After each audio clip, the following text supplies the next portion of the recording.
Gideon Blackwell didn't knock. He never did. He pushed Clara Whitlock's front door open like he owned it, because in his mind he already did.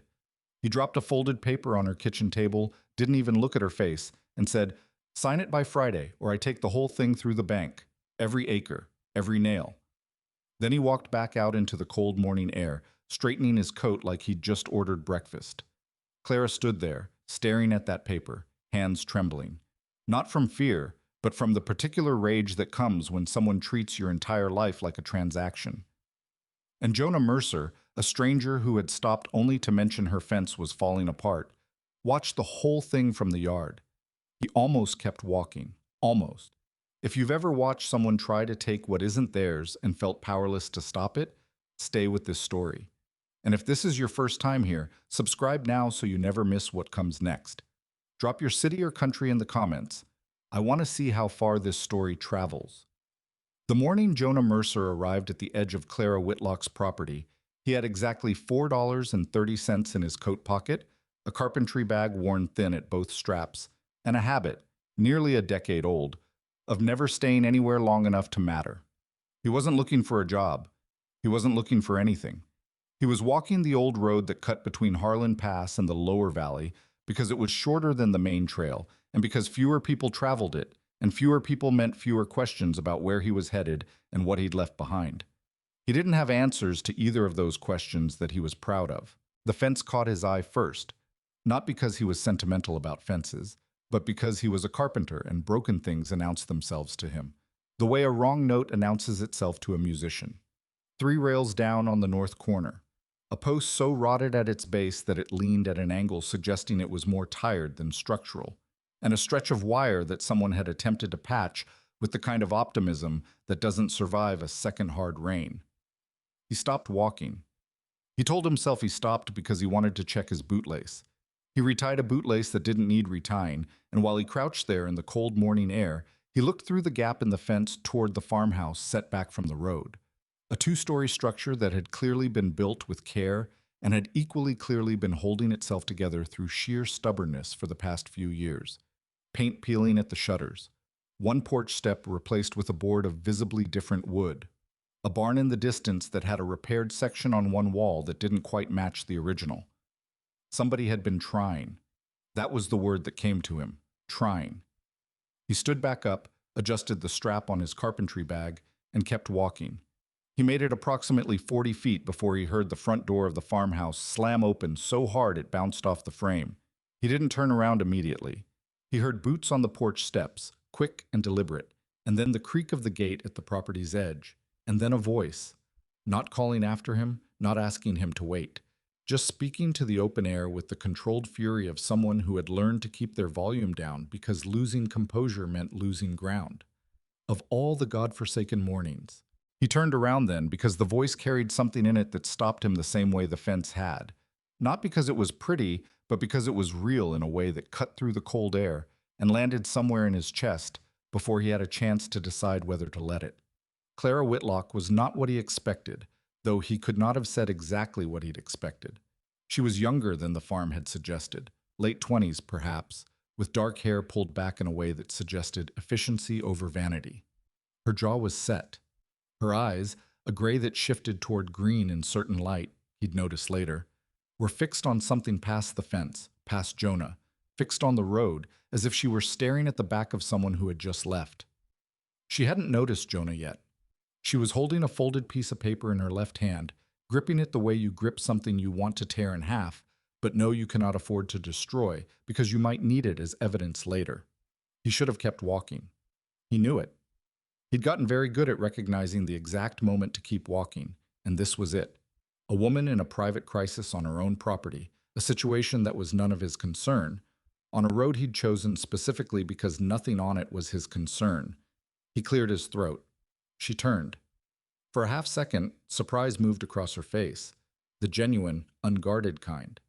And then it was gone, replaced by the careful, evaluating expression of a woman who had learned not to hand strangers anything, including vulnerability. "You need something?" she asked. "No," he said. "Your fence does, though." She looked at the fence. She looked back at him. Something flickered in her expression that might have been amusement under different circumstances. I'm aware of my fence, she said. North corner post is rotted through, 3 rails down. Another 2 going within the month if the weather hits hard. He wasn't sure why he was cataloging this for her. She hadn't asked. Sorry. Habit. What kind of habit involves telling strangers their fence is broken? Carpenter's habit. She looked at him more carefully then. At the bag. At his hands, which were calloused and scarred in the specific way that comes from years of working with wood. Not soft desk scars, but the deep-grooved, weather-burned kind that don't fade because they're not from individual accidents. They're from a life. You passing through? She asked. Yes, he said, which was true, and also the answer he always gave, and also something that had begun to feel less like a fact and more like a reflex. Where to? He hesitated one beat too long. She noticed. She was the kind of person who noticed things and did not pretend she hadn't. Through, he said. She nodded slowly, like she was filing that away. Then she looked down at the paper in her hand, and he watched the set of her jaw tighten, and something happened to her posture. Not a collapse. Nothing so dramatic. More like the almost imperceptible weight shift of someone who has been carrying something very heavy for a very long time and just felt it get slightly heavier. How long to fix a fence like that? She asked. Her tone was careful, professionally casual. The tone of someone who has learned to ask things sideways. North corner alone? Half a day if the wood's available. The full stretch you've got going, 3 days. Maybe 4 if you want it done right. What's the difference between done and done right? He looked at her. Done right stands through the next 10 years. Done just means it looks fixed until March. She was quiet for a moment. A gust of wind moved across the yard and lifted a strand of hair across her face, and she pushed it back without breaking eye contact.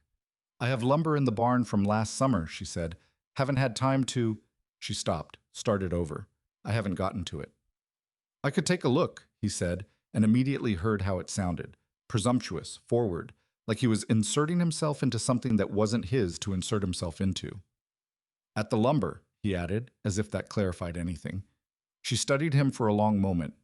He got the feeling she was doing a fast, thorough calculation, weighing the cost of trust against the cost of a fence that wouldn't survive winter, measuring the risk of a stranger against the certainty of a problem that wasn't going to solve itself. I can offer $4 a day and a meal, she said finally. I'm not in a position to offer more than that. $4 was fair. It wasn't generous, but it was fair, and he had the impression that fair was the only thing she offered, and that she'd thought hard about whether she could afford even that. He should have said no. He had said no to a dozen offers just like this one over the past 7 years, on a dozen properties with a dozen people who had needed something fixed and been willing to pay for it, and he had walked away from all of them because staying anywhere long enough to do good work meant staying anywhere long enough to be known, and being known meant being asked questions, and the questions always circled back to the same place. 4 days, he said. I'll fix the fence proper. She nodded once. There's a room in the barn. It's not... She paused, honest enough to give him fair warning. It's basic. Basic's fine. She held out her hand. Clara Whitlock. He shook it. Her grip was firm. Not performing firmness, just actually firm. The handshake of a person who had shaken a lot of hands in circumstances where she couldn't afford to seem uncertain. Jonah Mercer. You got a reference, Jonah Mercer? No, he said. She looked at him steadily. Then I guess we start with 4 days and see what the fence tells us. He found out about Gideon Blackwell that same afternoon, though not directly. Not from Clara. He found out because he was in the barn assessing the lumber when he heard the sound of a horse coming up the road. An expensive horse, he could tell by the gait, and a fast one. And then boots on gravel, and then a knock on the farmhouse door that was 3 beats too loud and 2 beats too long. He kept working. It wasn't his business. But the barn had a gap in the siding, one of the repairs waiting to happen that he'd already cataloged. And voices carry in cold air. He didn't hear everything. He heard enough. A man's voice, confident to the point of indifference. The voice of someone accustomed to being listened to and bored by it. End of the month, Clara. I'm being more than reasonable here. Clara's voice, flat and controlled. You're being exactly as reasonable as you need to be to get what you want. The bank's patience isn't infinite. The bank's patience is your patience. Don't dress it up. A pause. Then the man's voice dropped in a way that wasn't quieter, but was somehow more narrow, more concentrated, the way pressure concentrates when you push it through a smaller opening. I've made a fair offer. The property is worth— I know what it's worth, Clara said. That's why I'm not selling it. He couldn't see either of them. He heard what happened next. A piece of paper set on a hard surface, flat and deliberate, like a card being played. Friday, the man said. Just the word. Just the deadline. And then boots on steps, and a horse moving away, and silence. Jonah stood very still in the barn for a moment, a piece of lumber in his hands, and thought about $4 a day, and a fence that needed fixing, and a woman who had said basics fine before he could, because she was already used to offering apologies for things that weren't her fault. He went back to measuring the lumber. He had questions, but he didn't ask them. Not that day. He had learned, the hard way, the only way things stick, that questions are a form of intimacy, and intimacy was something he was careful about. The same way he was careful around structures he didn't fully understand, cautiously, respectfully, aware that the wrong move at the wrong moment could bring something down that couldn't easily be put back up. He fixed the north corner post before sundown, set it in fresh-cut base, packed it tight, checked the plumb twice. When Clara came out at dusk to call him in for supper, she stopped at the fence and put her hand on the new post. She didn't say anything. She pressed her palm flat against the wood and held it there for a moment. Just a moment. The way you press your hand against something to make sure it's real. Then she looked at him across the yard. You're fast, she said. I've had practice. At fences specifically? He thought about it. At knowing which part needs to come right first. She held the gate open for him, and he walked through into the yard, and she closed it behind them both, and the new post stood straight in the failing light. Supper was beans and bread and salt pork, and it was hot and honest, and she didn't apologize for it, which he respected. She set the table for two without ceremony and sat down and passed the bread before she'd taken any for herself. He noticed things about her the way he noticed things about structures, not cataloging deliberately, just unable to turn off the part of his mind that assessed. The way she ate quickly, like someone who had taught herself to eat fast because there was always something else waiting.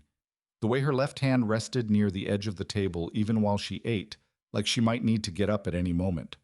The way her eyes went to the window twice in 10 minutes. Not anxiously, just habitually, checking the yard. You do this alone? He asked. He hadn't meant to ask. It came out before he decided. She didn't flinch.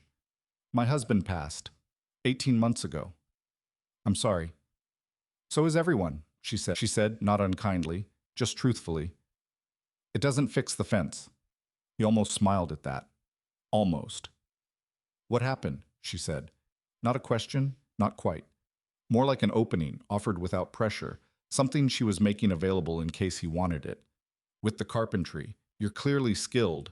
Men that skilled don't usually wander. The silence that followed lasted 3 full seconds. He counted them without meaning to. I made a mistake, he said, on a job, years back.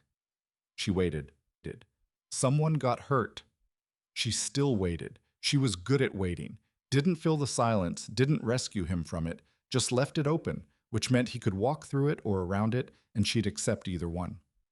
I left after that, he said. Haven't taken a permanent job since. That's a long time to walk. Yes, he said. She looked at him across the table. Direct, not pitying, not probing, just looking. Well, she said finally, the fence doesn't know any of that. It just needs fixing. He looked at his plate, nodded once. He thought it was the kindest thing anyone had said to him in years, and he thought it was kind precisely because she hadn't meant it as kindness. She'd just meant it as true. Friday came before Jonah was ready for it. He was on the south section of fence, mid-morning, when he heard the hoofbeats again. 2 horses this time. He straightened up slowly, not turning around right away, the way you slow yourself down when you already know something is about to require your full attention. Gideon Blackwell was a big man who had the kind of face that had probably been handsome once and had since become merely commanding. He rode the kind of horse that cost more than most people in the county earned in a year. The man behind him was younger, harder looking, less interested in appearances. Blackwell's eyes moved across the yard with the unhurried confidence of someone doing an inventory of what he already considers his. When they landed on Jonah, they paused, calculating, slightly irritated at the variable. "Who are you?" he asked. Not rude. Worse than rude. Dismissive. "Hired help," Jonah said. "Clara hire you?" "Yes." Blackwell looked at the fence, then back at Jonah, and something moved in his expression. A brief recalculation, quickly concealed. "She's wasting money," he said, and said it comfortably, the way you say something you've decided is simply true. Jonah said nothing. "She signed the paper yet?" "You'd have to ask her." Blackwell looked at him for a moment longer than the conversation warranted. Then he clicked his horse forward toward the house, and his man followed, and Jonah turned back to the fence and drove a nail in harder than he needed to. He heard the door. He heard Clara's voice, steady and composed. He couldn't hear the words, but he heard the shape of them. Firm, measured, careful. And then he heard Blackwell's voice, and this time it had lost its civility. The social oil burned off, something underneath it that was more accurate and considerably less pleasant. He heard Clara say, clearly, carrying through the cold air with perfect precision, "Get off my land." One heartbeat of silence, then boots, then horses. Then Blackwell's voice from the saddle, easy and almost amused, which was the most dangerous version of his voice. "Friday was generous. I'll be back with something less generous, Clara." They rode out. Jonah didn't watch them go. Clara came around the corner of the house maybe 3 minutes later. He heard her coming but didn't turn until she was close.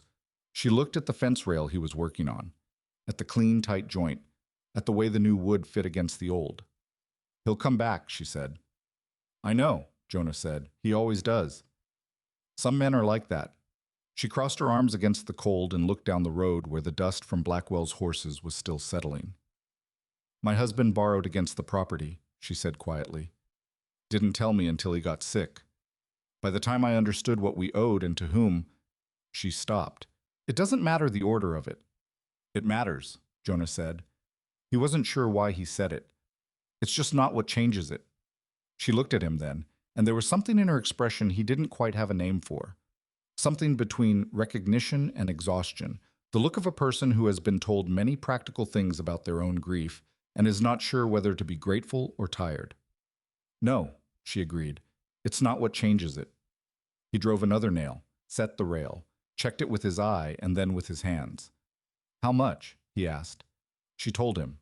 I was quiet for a moment. "You can make that before the snow?" he asked. "If the harvest sells at rate and the road stays clear long enough." She stopped, recalculating. "Maybe." "What's maybe look like in terms of weeks?" She looked at him carefully, not sure yet what he was leading toward. 6 weeks, she said, give or take. He looked at the fence, at the barn, at the long stretch of property running out toward the tree line, the kind of land that required constant upkeep and was currently running on someone's sheer refusal to give up. "I can fix the fence in 4 days, he said, "but the property is going to need more than the fence to be winter ready." She was very still. "I'm not asking for charity," she said.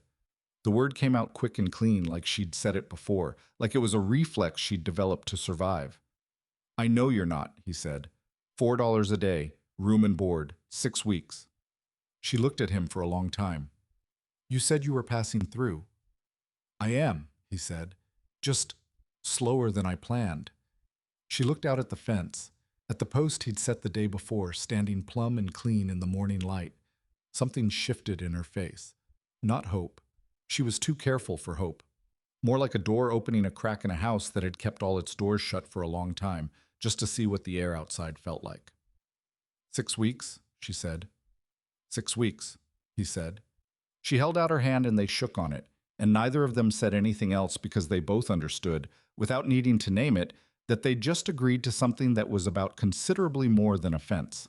The 6 weeks started on a Monday, which felt appropriate to Jonah in the way that arbitrary things sometimes feel appropriate when you're trying to convince yourself you've made a reasonable decision. Mondays had a certain no-nonsense quality to them. No sentimentality. Just the next thing that needed doing. The first week was almost entirely about the fence, which was simpler than what came after it, and therefore easier for both of them. He worked, and she worked, and they existed in adjacent spaces without too much collision.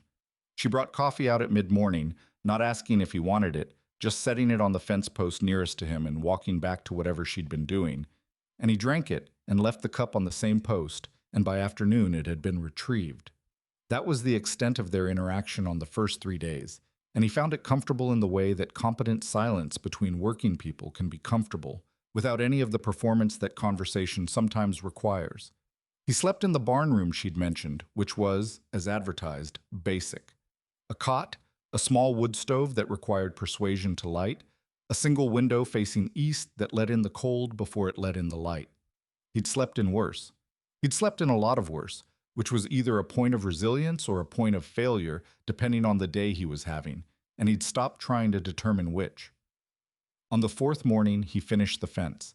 Every post set clean, every rail secured, the wire restretched and fastened in a way that would hold through whatever the Montana winter decided to deliver. He stood back and looked at it the way he always looked at finished work.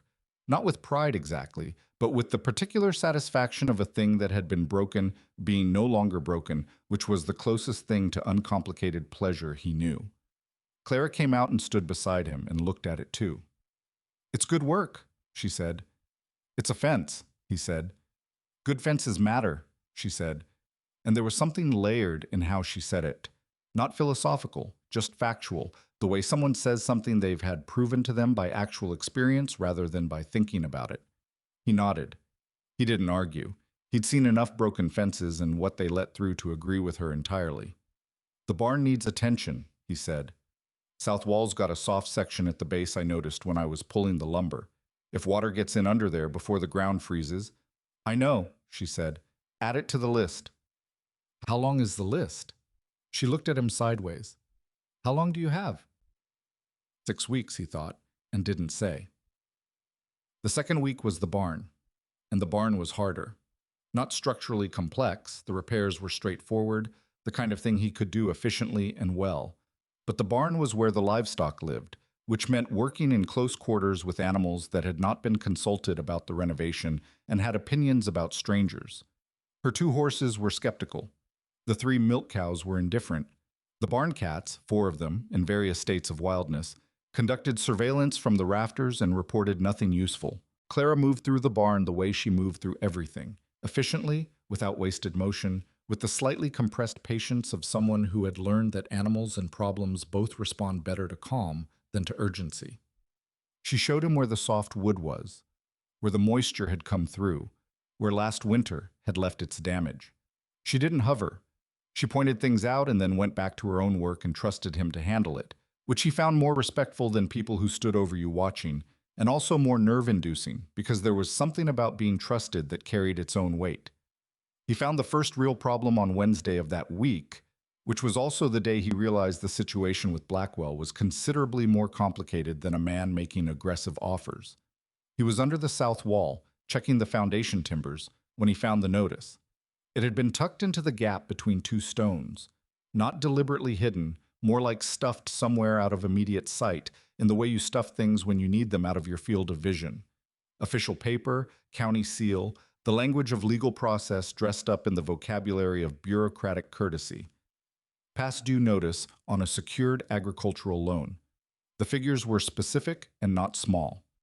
The deadline printed at the bottom was 6 weeks from 3 weeks ago. He held it in his hands for a moment, crouched in the shadow under the barn floor, the cold coming up through the ground and through his knees. He read it twice, not because it was unclear, but because he was giving himself time to decide what to do with the information. He could put it back, pretend he hadn't seen it. That would be the least intrusive option, the option most consistent with his general policy of not becoming entangled. He took it inside and set it on the kitchen table. Clara was at the stove. She heard him come in and didn't turn immediately, and then she turned and saw the paper and something happened to her face. Not surprise. Not quite. More like the expression of someone who had been expecting to find a thing and had not looked forward to it being found. She set down the spoon she was holding. "Where?" she said. "Under the south wall, between the stones." She crossed to the table and looked at the paper without picking it up. She stood over it the way you stand over something you don't want to touch. "Thomas put it there," she said. Thomas was her husband. She said his name with a kind of careful evenness, the voice you use for the names of people you are still figuring out how to miss. He had a habit of putting things places, out of sight.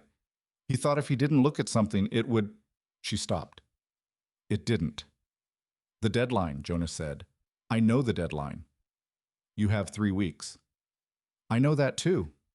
He stood across the table from her, and the paper lay between them, and he thought about all the times he'd made the smart decision, the uninvolved decision, the decision that kept his life uncomplicated and his conscience technically clear. The harvest, he said. Is it enough? She looked at him. The evenness in her face was the kind that cost something to maintain. If everything goes right, she said, if the price holds and the road stays clear and the wagon doesn't lose a wheel and nobody gets sick and the weather cooperates for 3 more weeks, then yes, maybe. That's a lot of ifs. Welcome to farming, she said. Dry, honest, not asking for sympathy. He pulled out a chair and sat down, which he hadn't done in her kitchen uninvited before. She noticed, but she didn't say anything about it. She sat down across from him. Tell me what you need, he said, to make those ifs into certainties. She looked at him for a long moment. He got the impression she was calculating whether she could afford the answer, not financially, but in some other way, the way you calculate whether you can afford to want something because wanting it means risking not getting it. The north field still has 2 rows of winter grain that need to come in, she said. The wagon axle's been making a sound I don't like. The buyer in Harlan Pass needs the delivery before the 15th, or he gives his contract to someone else. She paused. And somewhere in that I need to sleep occasionally. I can fix the axle, he said, tonight if you pull the wagon into the barn. You know wagon repair. I know most things that involve wood and load bearing, he said. It's not a narrow skill set. Something moved in her expression. Not quite a smile, but in the neighborhood of one, the shadow of what a smile would be if she let it happen. You fix the axle, she said. I'll get the north field started at first light. We'll get the north field started at first light, he said. She looked at him. The something near a smile moved again, and this time it made it slightly further before she pulled it back. $4 a day, she said. And board, he said. Which means I have an investment in the operation. She looked down at the paper, at the figures, at the deadline printed in a font designed to feel official and inevitable.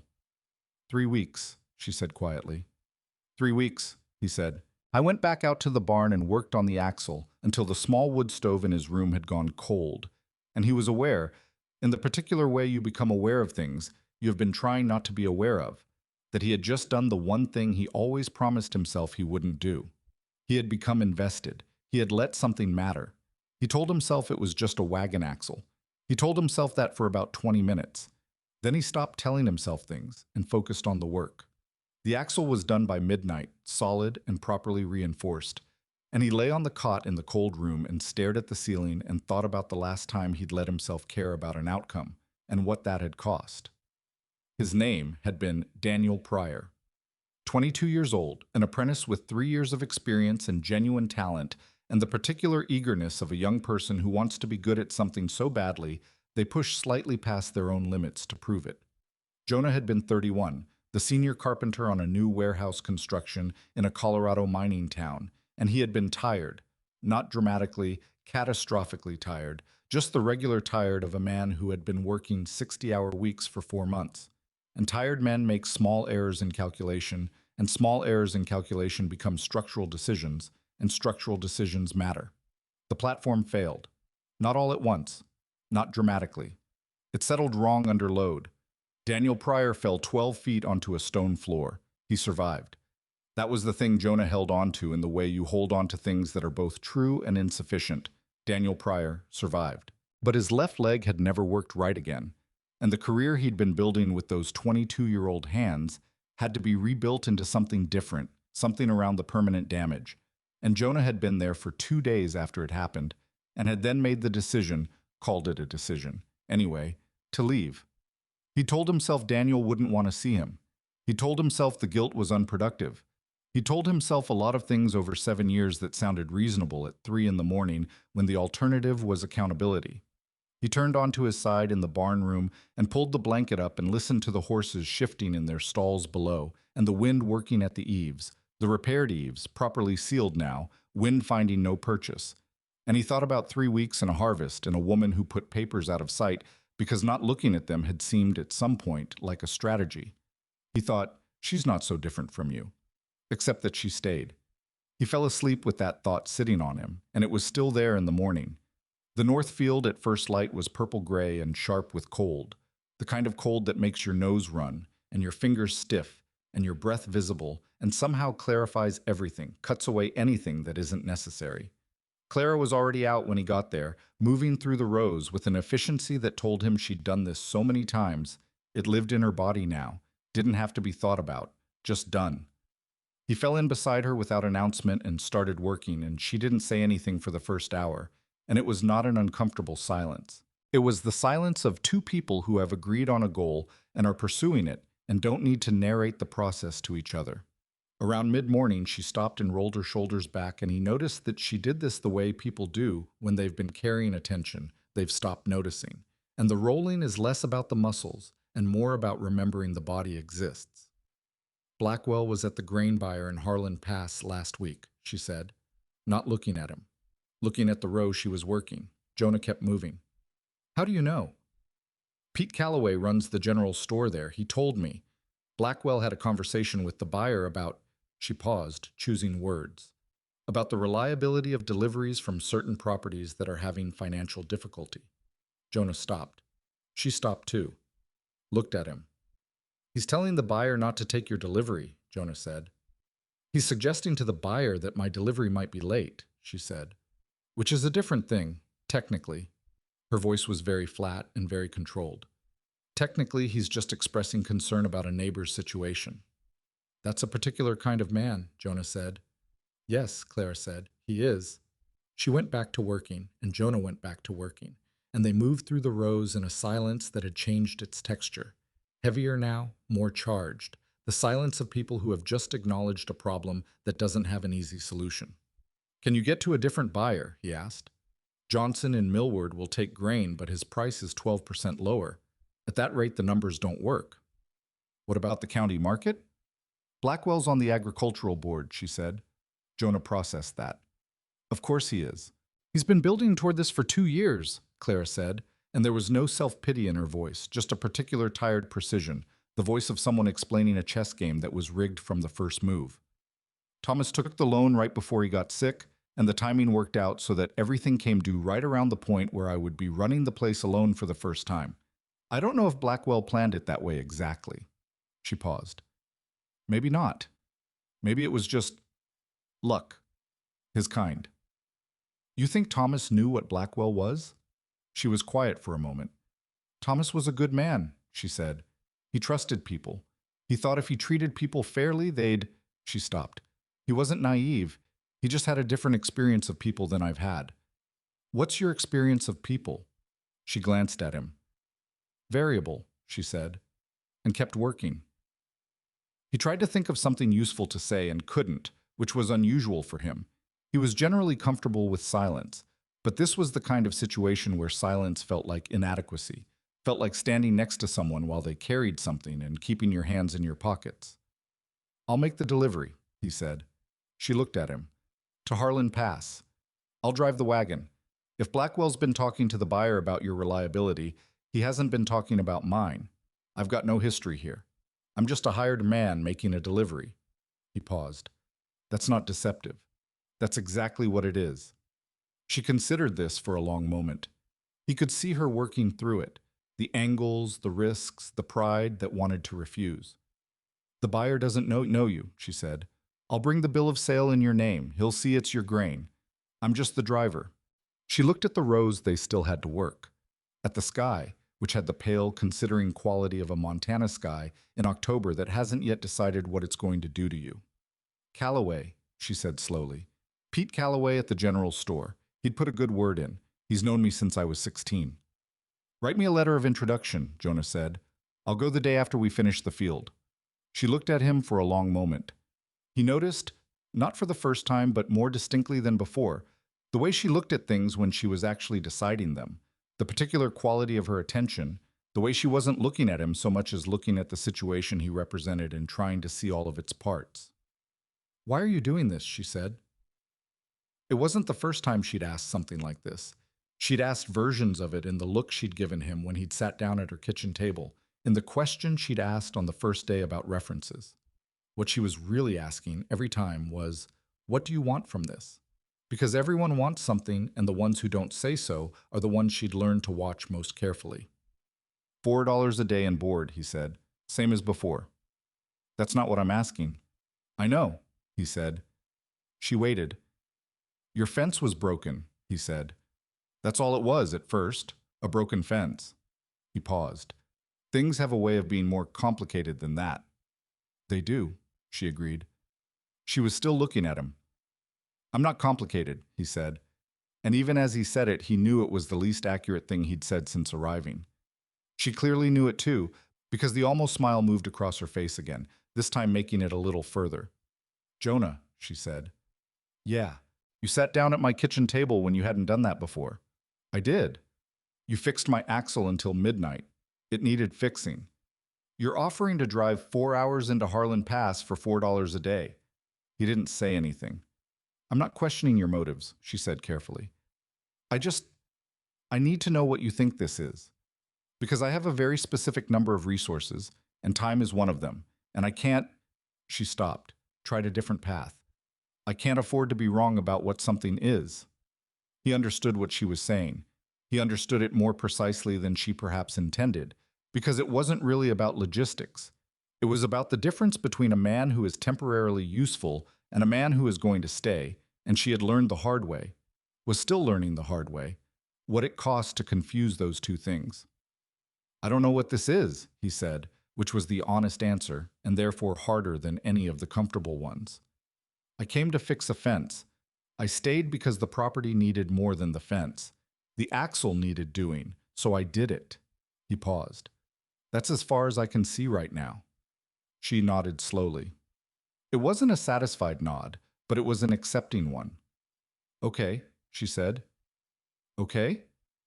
Okay, she said again. I need the north field done by Thursday.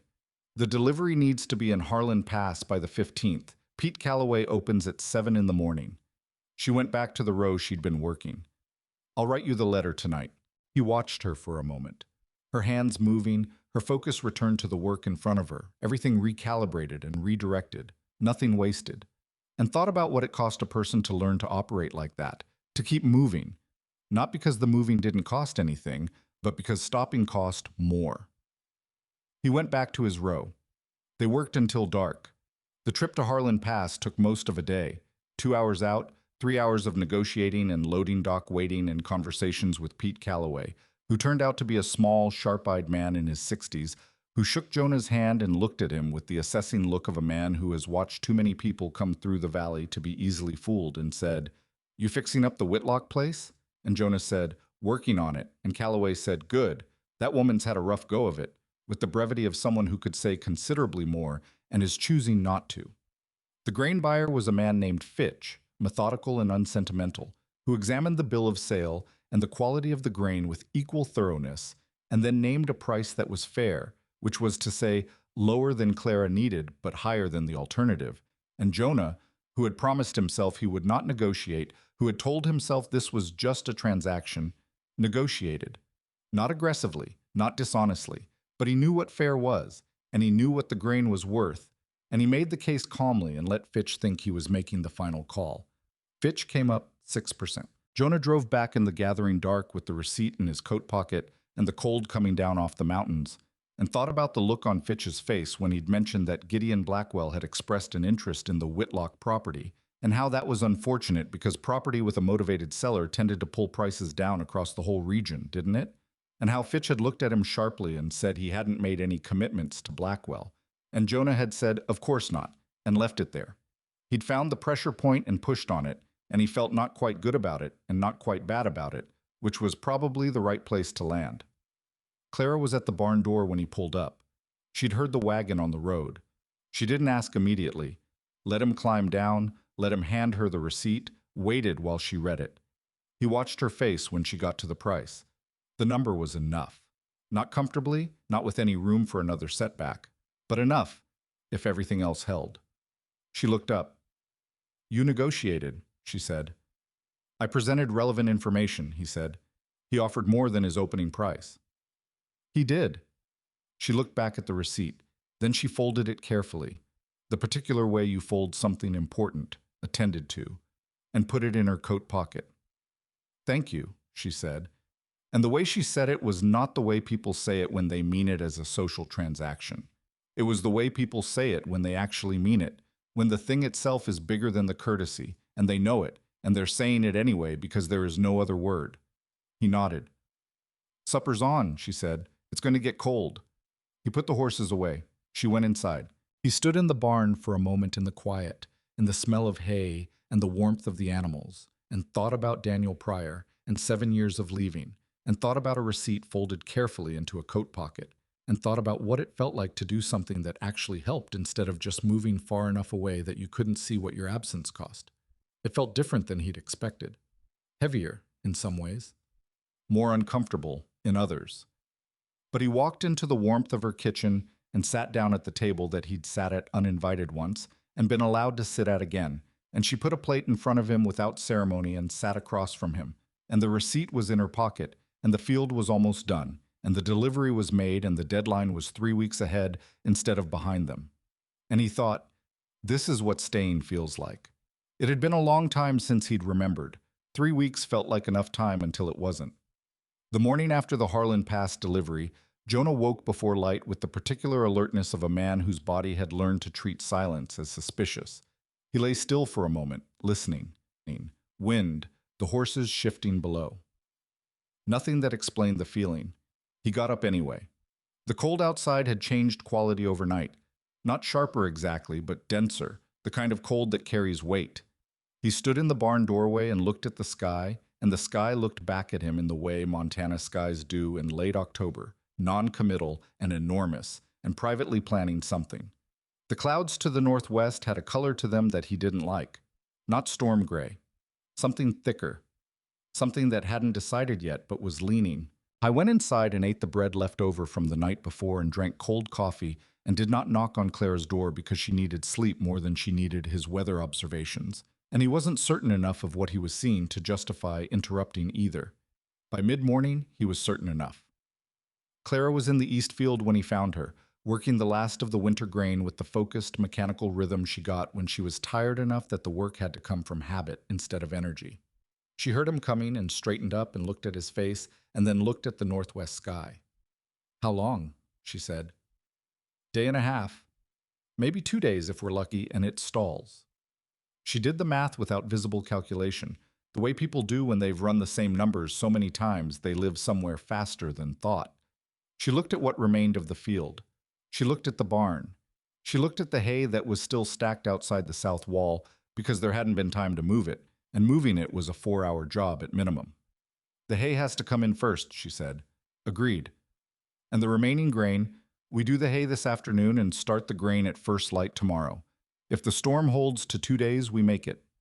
And if it doesn't hold? He didn't answer that because they both already knew the answer, and saying it didn't add anything. She pulled her gloves tighter and looked at him with the expression she got when she was reconfiguring. When the plan she'd been working from had to be set aside and a new one built fast from whatever was available. There's a boy 2 properties over, she said. Emmett Raines. He's 15 and he'll work for $1 and supper and he's strong. Get him, Jonah said. Today. She was already moving. Emmett Raines turned out to be a large 15-year-old with the earnest, slightly overwhelmed manner of a boy who wanted badly to be useful and hadn't quite grown into his own size yet. He arrived in the early afternoon with his sleeves already rolled up and a willingness that Jonah found both endearing and, in the way of useful things discovered at the right moment, genuinely valuable. He didn't ask questions. He looked at what needed doing and did it, which was the only qualification that mattered that afternoon. They moved hay until the light went gray, and then kept moving it in the gray light until Clara called a stop because she could hear Emmett's breathing getting ragged, and she was not going to work a child to collapse over her hay. Emmett went home with his $1, and Jonah and Clara sat on the porch steps in the dark, and both of them were tired in the deep, structural way that goes beyond the body into something harder to describe. The tired that comes from work that is also worry, from effort that is racing a deadline you can't control. 80%, she said. The hay. We can finish it in the morning, 2 hours before we start the grain. That doesn't leave room for anything going wrong. No, he said, it doesn't. She was quiet. He could hear her breathing steady out, the way she breathed when she was accepting something she didn't like. My neighbor to the east, she said, Hal Grierson. He and Thomas were friends. He has a second wagon and a mule. Will he help? She hesitated just a beat. He offered to help after Thomas died, multiple times. Another beat. I said no, multiple times. Jonah looked at her in the dark. She was staring out at the yard, and he could see from the set of her shoulders that this cost her something. Not asking Grierson, but admitting that she'd refused help that was offered. Why? He asked. Because accepting help felt like... She stopped, tried again. Thomas owed people when he died, not just Blackwell. Neighbors, suppliers, small debts. I paid every one of them back before the first winter was out, even when it meant we barely ate. She paused. I was afraid if I started accepting things from people, I'd lose track of what I owed and what I didn't. And I can't. I need to know what I owe. He understood that. More precisely than was comfortable, he understood it. Grierson offering help because he wants to help, Jonah said carefully, is different from a debt. I know that, she said. I know that here. She tapped her temple. It takes a while to get from here down to the part of me that actually makes decisions. He almost said something. He held it back because it was too close to personal, too close to the conversation about Daniel Pryor that he hadn't had with her and wasn't ready to have. But he felt the parallel land in him with some force. The distance between knowing something was true and being able to act like it was true. He'd been living in that distance for 7 years. Ask Grierson, he said, first thing tomorrow. She nodded once, like a decision made and filed. The storm, she said. If we don't get the grain in, we'll get it in. You don't know that. No, he said. But I know what we're doing tomorrow, and I know what we're doing the day after that, and that's as much as any of it comes down to. She looked at him in the dark. He couldn't read her expression exactly, but something in it had softened at the edges. Not collapsed, nothing so extreme, just the particular quality of a face when it allows itself to be, for a moment, slightly less defended. You're going to tell me to go to sleep, she said. You need to. So do you. I'll be in after a while, he said. She stood up and brushed hay off her coat. There was hay on everything by this point, in their hair and in the cuffs of their sleeves and ground into the knees of their trousers. And she went inside, and he sat on the step and looked at the northwest sky and watched the clouds and thought about time. Hal Grierson showed up the next morning before Clara had finished asking. He was a compact man in his 60s with a sun-damaged face and the quiet of a man who had been doing physical work long enough that he'd stopped needing to talk about it. He brought his second wagon and his mule and his hired hand, a taciturn Swede named Lars, who communicated primarily in nods and who turned out to be the most efficient hay mover Jonah had ever worked alongside. They finished the hay by mid-morning. They started on the grain. This was the hardest part. The remaining grain was in the far section of the north field, the section that required the most time to reach and the most time to load. And the sky was doing something specific and unkind by noon, not releasing yet, but lowering, thickening, the light going flat and yellowish in the way that means something is being held back only briefly. Grierson looked at the sky at noon and looked at Jonah. Tonight, Grierson said. I know, Jonah said. Maybe earlier. I know that too. They pushed the pace. Clara worked beside Emmett, who had returned, without being asked, at 6 in the morning, apparently having appointed himself part of the operation, and beside Lars and beside Grierson, and the rhythm of it was something Jonah found himself watching for a moment from across the field. This small collection of people moving in rough coordination around a shared urgency, none of them related, most of them barely acquainted, bound together by nothing except the immediate and concrete need. He went back to work. At 2 in the afternoon, the first flakes came down. Not committed flakes. Testing flakes. The exploratory advance of a storm that was making up its mind. Emmett looked up at them with the expression of someone who has been hoping for a long time that a bad thing won't happen and has just run out of room for that hope. Keep moving, Clara said, without looking up. They kept moving. By 4 it was snowing in earnest, and the light had dropped to the gray-brown of a winter afternoon arriving 2 hours early, and they had 3/4 of the grain in and 1/4 still standing in the field, getting slowly covered. Jonah looked at the field, looked at the barn where the wagon was being unloaded, looked at Clara, who was doing the same calculation he was. "We leave the last section," he said. "No," she said. "Clara, that last section is 9% of the total yield. At Fitch's price, that's the difference between—" She stopped, reconfigured. "It's the difference. It's also the section furthest from the barn and weather that is going to get worse in the next 2 hours. Then we move faster," she said, and she turned and went back to the field.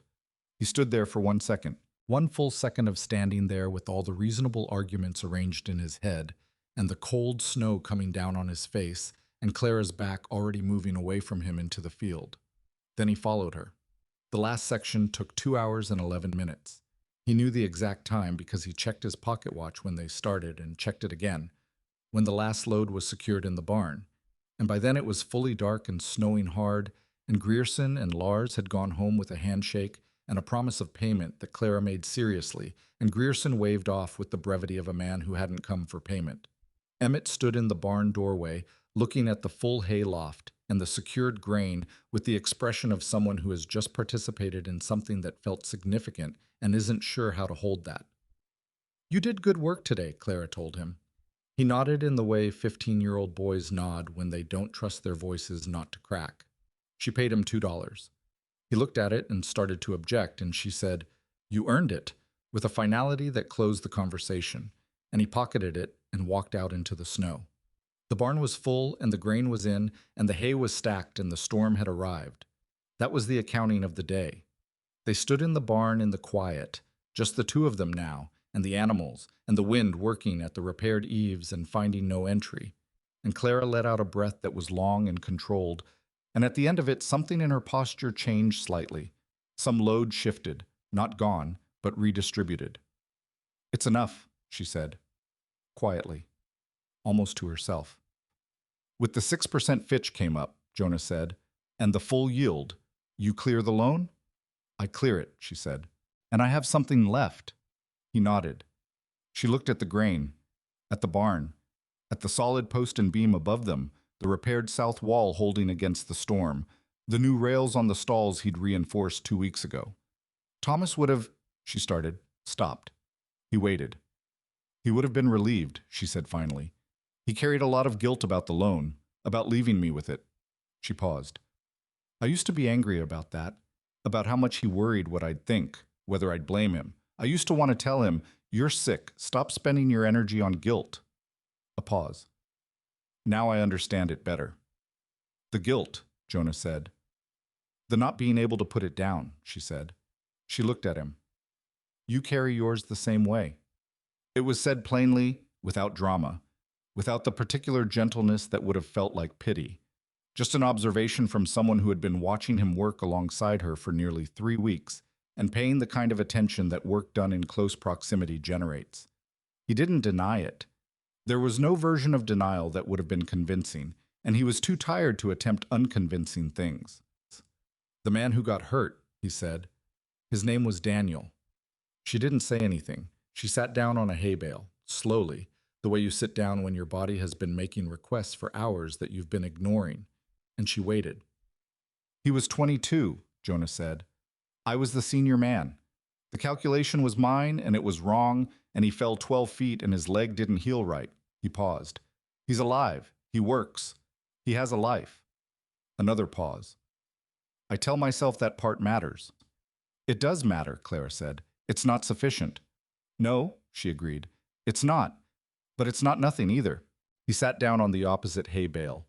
The storm was loud against the roof now. Not dramatic loud, but steady loud. The kind of sound that settles into the background and becomes the texture of a night.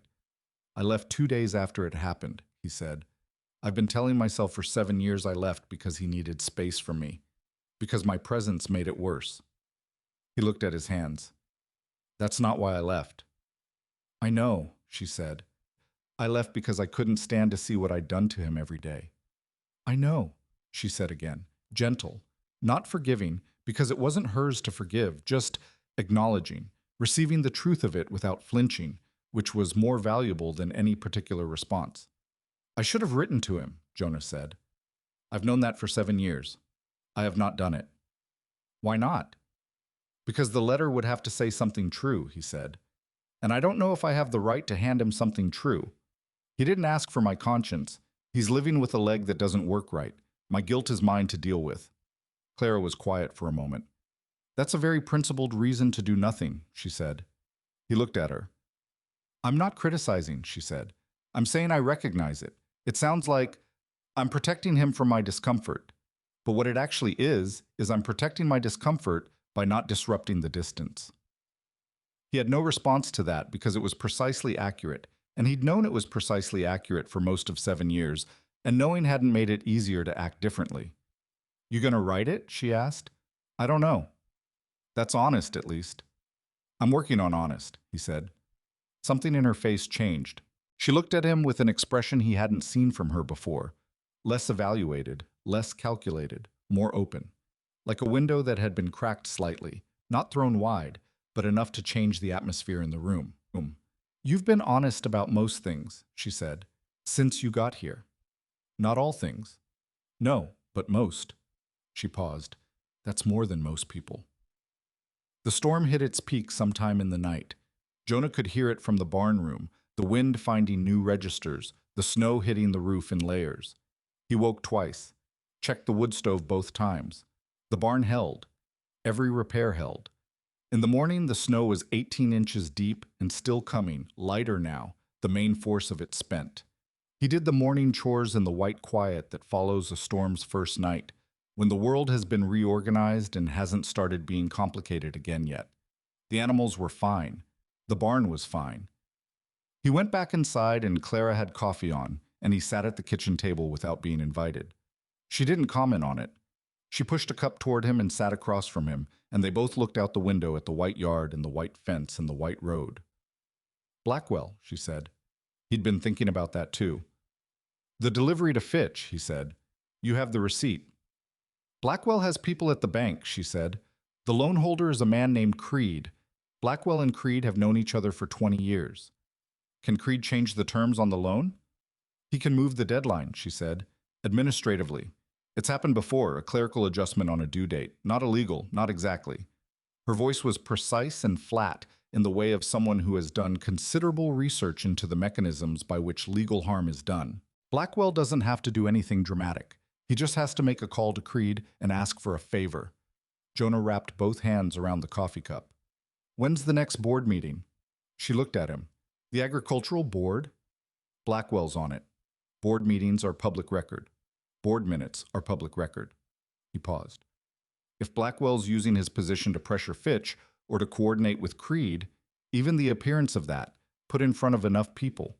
He's careful, Clara said. He doesn't put things in writing. I'm not talking about what he puts in writing, Jonah said. I'm talking about what other people write down about what they've seen and heard. He paused. Pete Calloway at the general store. What Blackwell said to him about your reliability. That's one person who could speak to that. Clara was very still. Grierson, Jonah continued. He was friends with Thomas. He knows the history of this property. He knows what the loan looks like, and who holds it, and why the timing is what it is. He paused again. I'm not a lawyer. I don't know what any of this adds up to legally, but Blackwell's running a scheme that works because nobody's organized enough to talk to each other. Every person who's seen a piece of it only has a piece. She was looking at him with an expression that was very focused and very careful. You want to put the pieces together, she said. I want Blackwell to understand, Jonah said, that the pieces exist, that other people have them, that this is no longer just him and a widow and a bank that owes him a favor. She was quiet for a long time, long enough that the coffee stopped steaming and the yard outside went from white fresh to white settled, the snow taking on the less dramatic character of something that had arrived and intended to stay. I've been handling this alone, she said, since Thomas died. Every decision, every problem. She paused. I got used to it being mine. I know, he said, it's not comfortable to let it be something else. I know that too. She looked at him. How do you know? He thought about the answer. Because the thing I'm best at, he said slowly, is structures, how they hold, how they fail. And the most common reason a structure fails isn't the materials and it isn't bad design. It's someone trying to hold too much alone. He paused. One post trying to carry what three posts are supposed to carry. It doesn't fail because it's weak. It fails because it was never meant to carry that. She looked at the cup between her hands. Clara, he said. It was the first time he'd used her name in quite that way, not as an address, but as its own sentence. She looked up. You have been carrying this right, he said. You have not done anything wrong, but you're one post. Something moved across her face that she didn't try to stop or manage. Something that was tired and real and had been waiting a long time for a particular permission it hadn't known it was waiting for. All right, she said. All right? All right, she said again, and she meant it differently the second time. Not just agreement, but decision, the word doing both things at once, closing one door and opening another. He nodded. I'll talk to Calloway, she said. And Grierson. I'll come with you to Calloway. He knows me from the delivery. He'll know more than that, she said. He doesn't miss much. No, Jonah agreed. He doesn't. She stood and took both cups to the stove and refilled them without asking, and brought his back and set it in front of him, and he understood the gesture for what it was. Not servitude, not habit. A specific, deliberate act of including someone. A thing she did for people she'd decided were on her side of something. He thought, this is how it changes. Not dramatically, not all at once. Just a cup of coffee set down with intention, and a decision made in a cold kitchen in the aftermath of a storm, and two people who had both been carrying too much alone beginning, very carefully, to share the weight. 3 days later, the snow let up enough to travel, and Jonah rode into town. He had not planned what happened next, or rather, he had planned the practical parts, the conversation with Calloway, the questions he intended to ask about what Blackwell had said, and when, and to whom. What he had not planned was running into Blackwell himself, which happened on the main street of Harlan's Crossing, outside the feed merchant, at the worst possible time. Blackwell was coming out as Jonah was crossing the street. He stopped when he saw Jonah, and his two men stopped behind him, and there was a moment of the particular stillness that precedes certain kinds of conversation. The kind where both parties know that the surface of what will be said and the substance of what is meant are going to be operating in two completely different registers. Mercer, Blackwell said. He remembered the name, which meant he'd made inquiries. Jonah filed that. Mr. Blackwell, Jonah said. Still at the Whitlock place. Still working there. Blackwell studied him with the unhurried attention of a man who was used to knowing more than the person he was talking to. He was good at it. The studied ease, the almost pleasant expression that had just enough confidence in it to function as its own form of pressure. I heard you made the grain delivery to Fitch, Blackwell said. I did. And negotiated the price up. Fitch made his own decision about the price. Blackwell smiled. It was a practice smile, the kind that looks natural because it has been used so many times it is worn smooth. You're handy, he said, for a passing through carpenter. I have a range of skills, Jonah said. Blackwell took a step forward. Not threatening exactly. Territorial. The movement of a man who uses space the way he uses everything else, as a form of statement. She's not going to keep that property, Blackwell said, quietly now, conversationally, the way you say things when you've decided they're already true. The delivery buys her time. It doesn't change the fundamental situation. The fundamental situation is that she's one woman running a property that requires more than one woman, and eventually that catches up. He paused. I'm being generous, Mercer. My offer is fair. You seem like a man who recognizes fair. Jonah looked at him for a moment. I recognize a lot of things, Jonah said. Then recognize this, Blackwell said pleasantly. You're temporary. She'll need help past what you're providing, and the help won't come, and the land will come to someone who can manage it. That's not cruelty. That's mathematics. Mathematics, Jonah said. Mathematics, Blackwell confirmed. Jonah nodded slowly, the way you nod when someone has just shown you something useful. I appreciate the perspective, he said. Mr. Blackwell. He walked past him and into the feed merchant, and he was aware of Blackwell watching his back, and he did not turn around. Inside the feed merchant, he stood for a moment in the smell of grain and leather and let his pulse settle. His hands were completely steady, which surprised him slightly. He'd expected anger to make them shake, but the hands knew their work and they stayed steady, and he thought about what Blackwell had said with the part of his mind that was always assessing structures. Mathematics, Blackwell had said.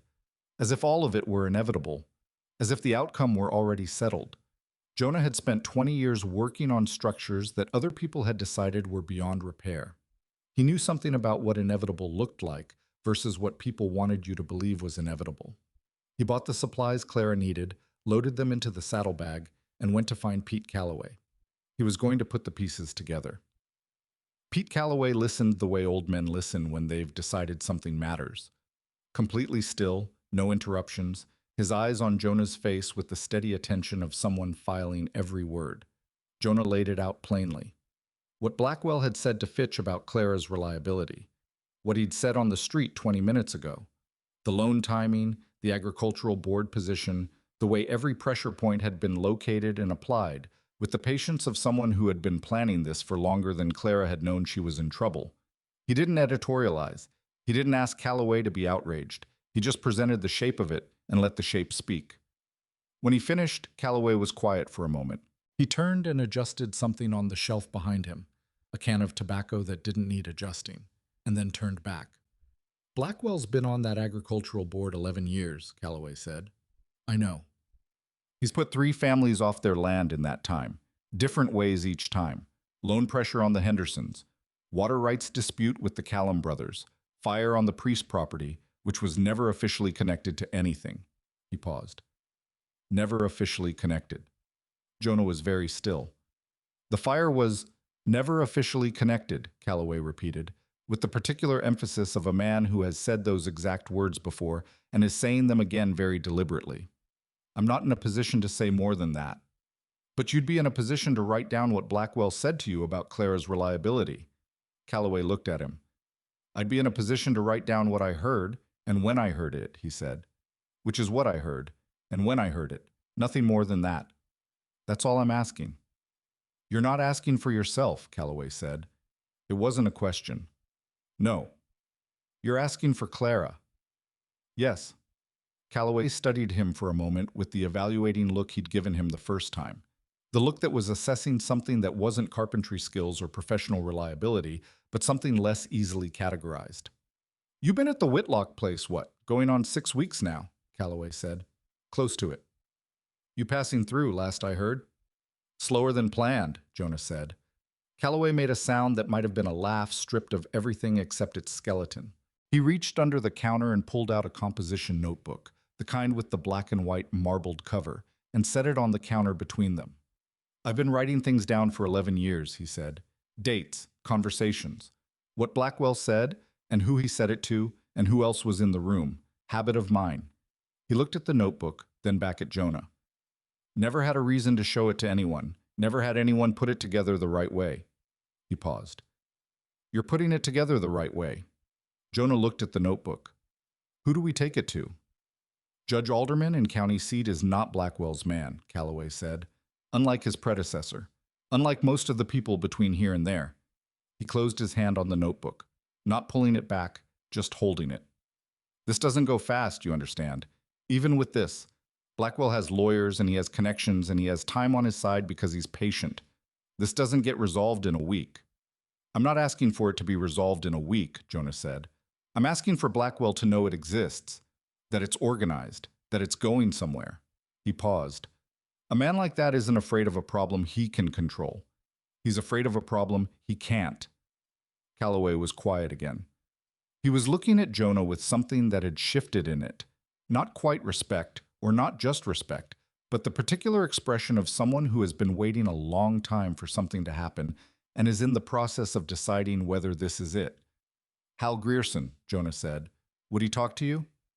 Hal Grierson's been wanting to talk to someone about the Blackwell situation for 2 years, Calloway said flatly. He just didn't know who was listening. He's listening now, Jonah said. If you reach out to him. I'll reach out to him today. Jonah put his hand on the counter. Not quite the notebook, just near it. Can I bring Clara to see that? Calloway considered. Day after tomorrow, he said. When Grierson's had time to come in. You both come in the morning, before the street gets busy. He picked up the notebook. I'll have pages copied out, dated and signed. He looked at Jonah steadily. This is not me going to war with Gideon Blackwell. I want to be clear about that. I'm 71 years old, and I run a general store, and I'm not going to war with anyone. I'm showing you what I wrote down, and I'm letting you decide what to do with it. That's enough, Jonah said. Make sure it is, Calloway said, because once this moves, it moves. Jonah nodded. He bought the supplies Clara needed, loaded them into the saddlebag, and rode back through the snow. The cold was sharp and clean, and he rode without hurrying, letting the horse set its own pace. And he thought about Calloway's notebook and 11 years of dated observations and the specific bravery of a 71-year-old man who had decided to write things down and not throw them away. Clara was at the kitchen table when he came in, working through a column of figures that she covered partially when she heard the door, then uncovered when she saw it was him. A gesture so small and automatic he almost didn't catch it. The habit of privacy so deep it operated before the thought. He set the supplies on the counter and told her about Calloway, about the notebook, about day after tomorrow. She listened without interrupting, the way she always listened, her hands flat on the table. When he finished, she was quiet for a moment. 11 years, she said. 11 years. He's been writing it down for 11 years and no one knew. He knew, Jonah said. He just needed someone to bring the pieces to the same place. She looked at the table. He watched her process it, the relief and the wariness that came with it, because Clara had learned by now that good news and complications came in the same package, and you couldn't take one without the other. Blackwell will know it's us, she said. He already knows. He's known since the grain delivery, since I negotiated Fitch up, and he found out. Jonah pulled out a chair and sat. He stopped thinking of this as simple a while ago. That makes it more dangerous, she said. Yes, Jonah said. He didn't soften it. She wouldn't have wanted him to. She looked at him across the table. Are you afraid of him? He thought about it honestly. I'm aware of him, he said. That's different. For some people, it's not that different. I've made mistakes I have to live with, he said. Blackwell's not one of them. He doesn't have that kind of hold. He paused. The things that actually scare me are the things I did, not the things men like him threaten. She held his gaze for a moment. You should sleep, she said. It's late, and it's cold, and we have 2 days before Calloway. I know. You're doing that thing where you sit in a room because you're too tired to move, but you think you're still being productive. He almost smiled. What thing? The thing where you go very still and you look like you're thinking, but actually you're just stopped. She stood and carried her figures to the counter and covered them with a cloth. My husband used to do it. He'd be sitting at the table and I'd say, Thomas, go to bed. And he'd say, I'm working something out, and he'd been asleep with his eyes open for 20 minutes. I'm not asleep, Jonah said. No, she said, but you're close. He stood. His body registered the movement with the minor protest of a body that had been pushed hard for weeks and was keeping a running tally. He was 41 years old, and he didn't feel old exactly, but he felt used, the way tools feel used when they've been doing the work they were made for. He went to the barn. He lay on the cot and was asleep inside 2 minutes, which was proof of one thing or another. The following day was the day the second storm found them. Not the continuing tale of the first, something new, organized, arriving from a different direction with a different intention. He woke to the pressure of it before the light changed, that barometric shift that gets into the joints if you've spent enough winters in places where the weather means something. He dressed and went out and stood in the yard and looked at the sky. And the sky was doing something he didn't like at all. Not the slow theatrical buildup of the first storm. This one had already made up its mind. He went to the barn and checked every animal and every latch and every hinge he'd repaired. And then he went to the farmhouse and knocked, which he hadn't done in a while. He'd stopped knocking sometime in the 3rd week. He wasn't sure exactly when, and she'd stopped expecting him to. She opened it almost immediately. She'd been awake. She looked past him at the sky. Worse than the last one, she said. Different, he said. Faster. She had that look, the recalibrating look, the one where he could almost see her moving things around in her head, reorganizing priorities with the speed of someone for whom reorganizing priorities had become a survival skill. The east fence, she said, the section you flagged last week. He'd told her about it, a section he'd noticed needed attention but hadn't reached yet, secondary to the more urgent repairs. A post with a crack in it that was stable in ordinary conditions and would not be stable in extraordinary ones. I'll get to it this morning, he said, in this weather. Before it gets worse. She looked at him. I'm coming. He started to say something. She was already getting her coat. They worked the east fence in wind that had purpose and ambition, the kind of wind that finds every gap between collar and skin and makes use of it. It took 90 minutes to get the post properly set and the rails secured, and by the time they finished, the snow was horizontal and the barn was barely visible from the fence line. Walking back, she stumbled on something under the snow, a stone or a divot in the ground, and he caught her arm without thinking, and she steadied, and they kept walking, and neither of them said anything about it, but the contact lasted a half-second longer than strictly required for stability, and he was aware of that, and she was aware of that, and it went into the unsorted accumulation of small things that had been building between them without either of them addressing it directly. Inside, she made coffee, and he stood at the window watching the barn, and she stood beside him doing the same, and they were standing closer than they had to be given the amount of space in the room. The barn's going to be fine, she said, not asking, assessing. The south wall repairs will hold, the new lath on the roof. He stopped. The east side, the upper section. She looked at him. I didn't get to the upper section, he said. The rafter joint on the northeast corner. I noted it 3 weeks ago and I got to everything else and I didn't get to that. How bad? It's been up there a long time. The wood is dry, but the joint it's been pulling for a while. Under normal load it holds. Under heavy snow load and wind loading simultaneously. He stopped. She understood structural language. 3 weeks of working alongside him had given her enough of the vocabulary. What do you need? She said. I need to get up there and put a support in from below. It's not complicated. The joint itself doesn't have to be replaced. It just needs, in this, she said, meaning the storm, meaning the wind that was now working at the farmhouse windows with intent. Better now than at 3 in the morning when the snow loads had 8 more hours to build. She looked out the window, looked at the barn in the white-gray stormlight. Tell me what to hold, she said. He looked at her. You're not doing it alone, she said. The barn was loud. The wind found different registers in an enclosed structure than it did in open air, and the animals were unhappy about it, the horses moving in their stalls with that particular displacing energy that horses have when the weather is telling them something they don't like. Clara moved through them with the same practiced calm she always brought to the barn, speaking quietly, not asking them to be calm so much as demonstrating it. He climbed to the upper section with the materials he needed and a lantern, and she held the base ladder and kept watch and handed things up when he asked. And they worked in the close efficiency of 2 people who had spent weeks learning each other's rhythms without making a project of it.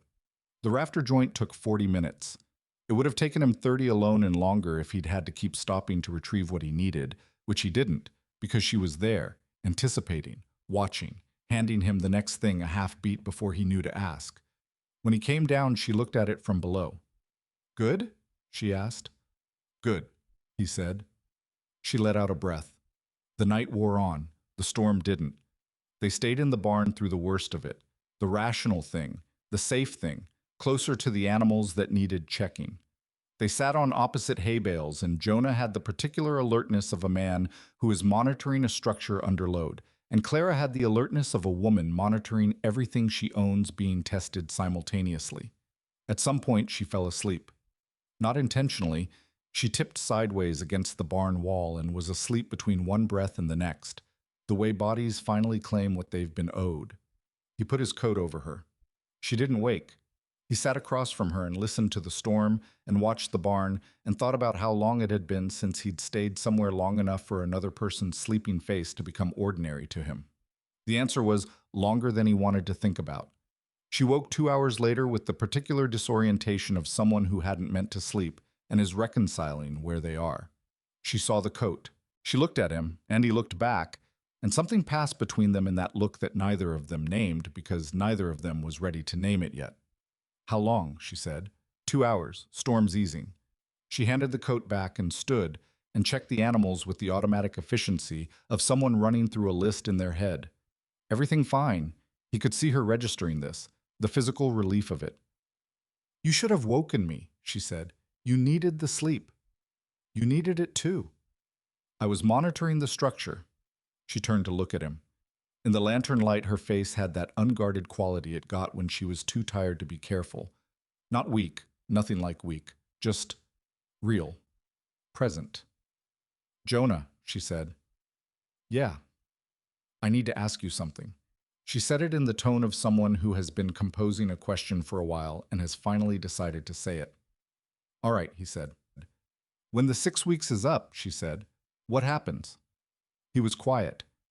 I'm not asking you to make a promise, she said quickly. I know you don't do that. I'm asking what you think happens, what you see. She paused. Because I need to know what to plan for. I have to plan for everything. You know that. I can't afford to. She stopped. I need to know what category to put this in. He understood the question precisely. It was a Clara question. Practical on the surface, something else entirely underneath, and both things were real. I don't know, he said. She nodded, like she'd expected that. But, he said. She looked at him. 6 weeks was what I said because 6 weeks was what I could see, he said. I could see 6 weeks. I couldn't see past it. He paused. I can see past it now. She was very still. I'm not promising anything I don't know how to keep, he said. I've broken enough things by promising more than I could hold. He paused. But I can see past 6 weeks. That's a thing I haven't been able to say. For a long time. She looked at him for a long moment. The lantern light moved across her face, and the barn was warm from the animals, and the storm was settling into something quieter outside. And he thought, this is a moment. He'd had few enough of them that he recognized them when they happened. Okay, she said. The same word she'd used the night in the field when they'd agreed on the 6 weeks. But it meant something different this time. Not a starting point, but something further along in the same conversation, further along in the same story. Okay, he said. She picked up the lantern. Get some sleep, she said. We go to Callaway's day after tomorrow, and I need you thinking clearly. I'm thinking clearly now. You're thinking emotionally, she said, which is not the same thing. You can think clearly again in the morning. He looked at her. That is an extremely pragmatic response to what I just said. I'm an extremely pragmatic person, she said. She walked toward the barn door, stopped, turned back just partially. Not all the way, just enough to be heard clearly. It meant something, what you said. I heard it. And then she was through the door, lantern swinging, footsteps crossing the snow-covered yard in the settling quiet after the storm. He sat with that for a moment. Then he lay down on the cot and looked at the ceiling and thought about what it felt like when a structure held.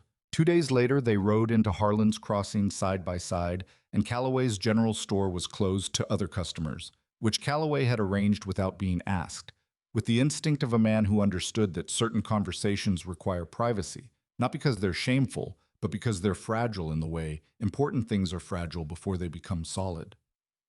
Grierson was already there. He stood up when they came in, and he looked at Clara with the expression of a man who had wanted to help and had been kept at a distance and was not going to say I told you so because he wasn't that kind of man. Clara, he said. Hal, she said, I should have called on you sooner. He waved it off. You're here now. Callaway had the pages spread on the counter, copied in his neat, dry handwriting, dates, names, specific language, places, and witnesses. 11 years of it. Not dramatic, not editorial, just the plain record of what had been said and done, assembled into something that told a story because the facts told it without needing to be arranged. Clara read through it slowly. Jonah watched her read it and watched something happen to her face as she did. Not surprised, she'd suspected most of it, but something about seeing it written down with dates and names turned suspicion into evidence, and that was a different thing. It had a different weight. When she finished, she set the pages down carefully. Alderman and county seat, she said, to Callaway. Alderman, Callaway confirmed. You'd testify to what you wrote. I wrote it to testify to it, he said. Eventually. Grierson said, I'll go with you. I have my own account of Thomas's dealings with Blackwell. What Blackwell said to him, what Thomas told me. That's not written down, but I'll swear to it in front of a judge.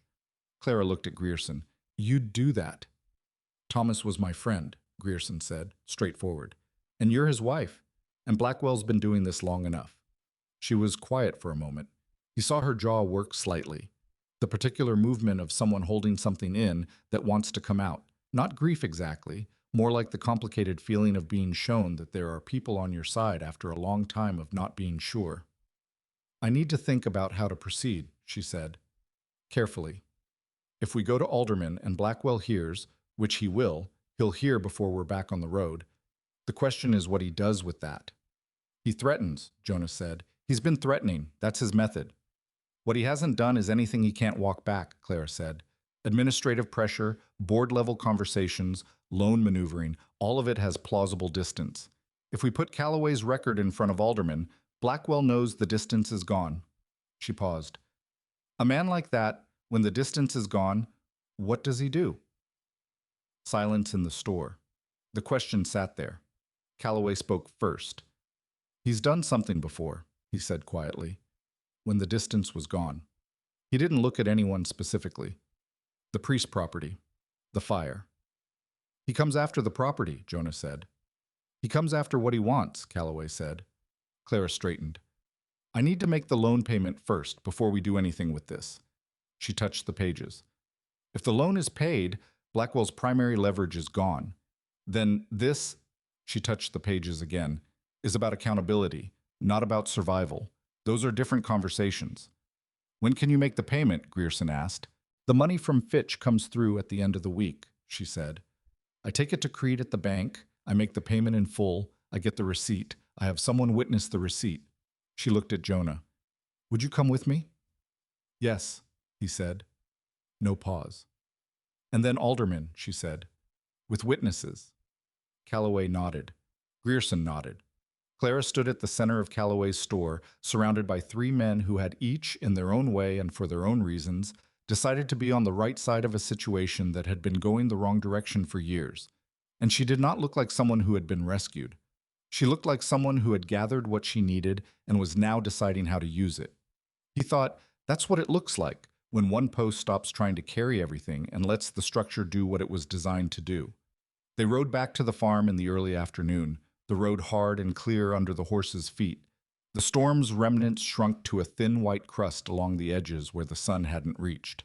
She was quiet most of the way, thinking, and he let her think. At the gate she stopped, and he stopped beside her. The fence stood clean and straight in the winter light, every post plumb, every rail solid, the wire properly tensioned. He'd built it to last, and it looked like it, in the way things look when they've been done right rather than done quickly. She looked at the fence for a long moment. When you first stopped out here, she said, and you told me the fence was falling apart. You said you were aware of your fence, he said.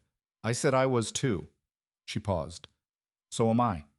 You said fix whichever one you can. He paused. And I thought about walking on. She turned her head to look at him. What stopped you? He thought about it honestly, which was the only way he knew how to answer her anymore.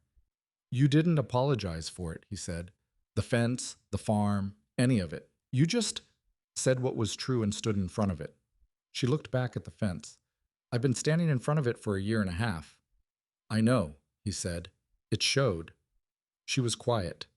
Then she opened the gate and rode through, and he followed, and she latched it behind them both with the ease of someone who has done that 10,000 times. And they put the horses in and went inside, and the fence stood behind them in the winter light, and held. The money from Fitch came through on a Thursday, 2 days after they'd sat in Calloway's store and laid out the pieces of something that had been broken for a long time.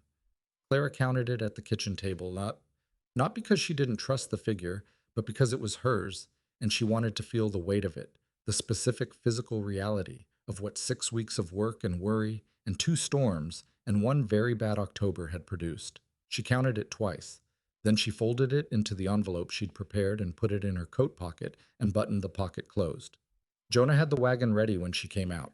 He didn't ask if she was ready. He could see she was ready. He'd been watching her prepare for this specific moment for 3 weeks without her naming it directly, and he'd come to understand that certain things Clara did were not really about the practical task at hand, but about something underneath it, a settling of accounts that went deeper than the financial one. The ride to the bank in Harlan's Crossing was 40 minutes on cleared road. They talked less than usual, which was saying something because they were not people who filled silence for the sake of filling it.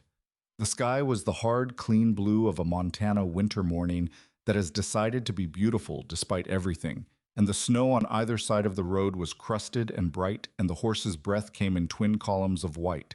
Jonah had asked Grierson to meet them at the bank. Grierson had said 7 o'clock, which was before Creed's normal hours, which was the point. They had arranged it through Calloway, who knew Creed's teller, who had agreed to open early in exchange for nothing except the satisfaction of being on the right side of something for once in his professional life. Grierson was there when they arrived, standing outside the bank door in his coat and hat, with the patient solidity of a man who has been a good neighbor his entire adult life and expects nothing for it. Morning, he said. Morning, Hal, Clara said. They went inside. Creed was a narrow man with the particular discomfort of someone who has received a phone call they didn't like and hasn't finished processing it. Calloway had gotten word to him the previous day. Not a threat, nothing so direct. Just an indication that the Whitlock loan payment was coming in full, witnessed, and that certain people in the county were paying attention to how it was received and recorded. That was all. That was enough. Creed took the envelope with the careful professionalism of a man who has decided the safest option is to do his job correctly. He counted it. He recorded it. He wrote out the receipt in the slow, deliberate hand of a man being very precise because precision was his only available form of self-protection. He handed it across the desk. Clara looked at it. She read every word of it the way she read everything, completely, without rushing, with the attention of a person who understood that words on paper have consequences. Then she signed the bank's copy and took her receipt and stood up.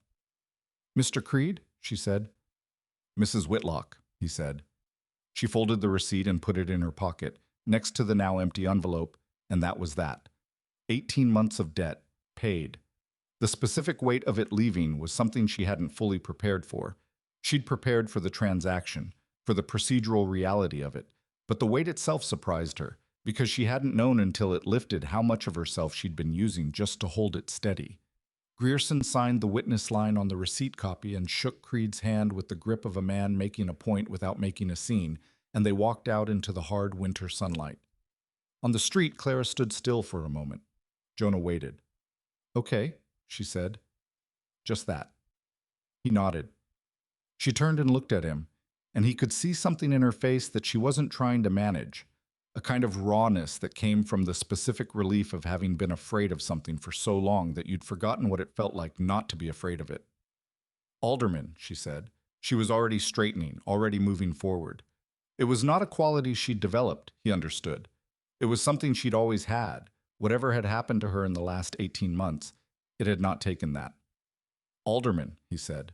Grierson said he'd ride ahead and send word through the county clerk's office, who was also not Blackwell's man, as it turned out, because Blackwell had not been able to buy everyone, and had perhaps not tried hard enough with certain people, because he'd underestimated what clerks and storekeepers and old men with composition notebooks remember about what they've seen. They had an appointment with Judge Alderman for the following Monday. 3 days to wait. 3 days during which Blackwell would likely know the payment had been made, and would be doing his own recalibrating. They drove back to the farm, and the afternoon was spent doing ordinary things, checking the animals, reviewing the supply situation, planning the next week's work. And the ordinariness of it was its own kind of statement, because ordinary meant continuing, and continuing was what this had always been about. That evening, Jonas sat at the kitchen table after supper, and Clara washed the dishes, and neither of them spoke for a while. And then he said, "I'm going to write the letter." She turned from the sink. She knew immediately what he meant. "Tonight?" she asked.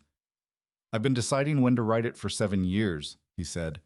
"If I wait for another right time, I'll be waiting when I'm 60. She dried her hands and came and sat across from him. She didn't offer to help, and she didn't offer advice, and she didn't tell him it would be okay. She just sat across from him, present, the way she'd sat across from him the night he told her about Daniel, receiving what was true without trying to fix it. He found paper in the drawer where she kept the household accounts. He found a pen. He sat with them in front of him for a moment. "I don't know what he thinks of me," he said. "You won't know until you write it," she said. "He might not want to hear from me." "He might not," she agreed. "It could make things worse for him, bringing it back up." "It could," she said. She paused. "Or he's been living with the silence too, which has its own cost." He looked at the paper. "I don't know how to start it." "Start it with what's true," she said. "You're good at that." He looked at her for a moment. Then he looked at the paper and he started to write. And she got up quietly and went to the other room and left him to it, which was the most useful thing she could have done. He wrote for an hour. He threw away two versions that were too composed, too neat, that sounded like a man presenting a case for his own exoneration rather than a man talking plainly to another man about something that happened between them that left a mark. The third version was rougher and more honest, and he didn't like how it sounded and he sent it anyway. Or rather, he folded it and addressed it to the last known location he had for Daniel Pryor, a town in Colorado where Daniel had been living when Jonah left, which meant the address might be wrong and the letter might never arrive, which was also information he'd been using as a reason not to write it. He put the envelope on the counter where he'd see it in the morning and have to do something about it. He went to bed and slept without dreaming, which was unusual, and woke up feeling neither better nor worse, which was probably about right. Absolution wasn't what he'd been looking for. He wasn't sure what he'd been looking for. Something that let him stop running in place. He mailed the letter on Saturday when he rode to Calloway's for supplies. Calloway saw him, put it in the postbox, and didn't ask about it, which was exactly the right instinct. Monday came with the quality of a day that has been anticipated long enough that it feels both significant and oddly ordinary when it finally arrives. They rode to the county seat, which was a 2-hour trip through country that was white and still and enormous, in the way Montana is enormous in winter, which is to say, in a way that puts your problems in perspective without making them any smaller. Grierson was already there. Calloway had sent his written account via the clerk. Judge Alderman was a compact, deliberate man in his late 50s who had the unhurried quality of someone who has heard a great many complicated things and has learned to withhold judgment until he's heard them fully. He heard them fully. It took 2 hours. Clara spoke first, and she spoke with the precision she brought to everything: dates, figures, specific incidents. The exact language Blackwell had used when he'd come to her door, the paper he'd put on her table, what he'd said to Fitch, what Calloway had heard. She was not emotional, and she was not distant. She was accurate. Jonah had come to understand that accuracy was her form of courage. Grierson spoke about Thomas's dealings with Blackwell, about conversations Thomas had reported to him before he got sick, about the way the loan terms had shifted in the final months of Thomas's life, shifts that Thomas hadn't fully understood, and that, set beside everything else on Alderman's table, had a pattern to them. Calloway's written account was read aloud by the clerk. 11 years of dates and names and specific language. Alderman listened without expression. When everything had been presented, Alderman was quiet for a long moment. "You understand," he said finally, "that what you've presented here is a pattern of conduct, not a single actionable offense with clean evidence. Patterns take time to prosecute." "I understand that," Clara said. "Blackwell has lawyers who are considerably more experienced in county procedure than I'd like." "I understand that too," she said. "What you've done," Alderman said, "by bringing this here, is make the pattern visible and official. That has a value separate from what I can immediately do with it." He paused. "It means Blackwell knows it's visible. That changes the calculation." "That's what I'm counting on," Clara said. Alderman looked at her for a moment with the particular attention of a man who is assessing not just the information, but the person delivering it. "Mrs. Whitlock," he said, "I'll open a formal inquiry into the Agricultural Board's conduct over the past decade. That's within my authority. The inquiry will require Blackwell to respond, formally, which means putting things in writing that he's been careful not to put in writing." He paused. "Once things are in writing, they belong to the record." "How long?" Clara said. "Months," he said. "Possibly a year, possibly longer before any formal outcome." She nodded.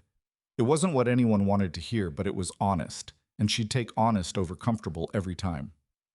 "There's one thing I need to ask," Alderman said. He looked at Jonah. "You negotiated with Fitch directly." "I presented information," Jonah said. "You mentioned Blackwell's name." "I mentioned that Blackwell had expressed an interest in the property," Jonah said, which was true. Alderman considered this.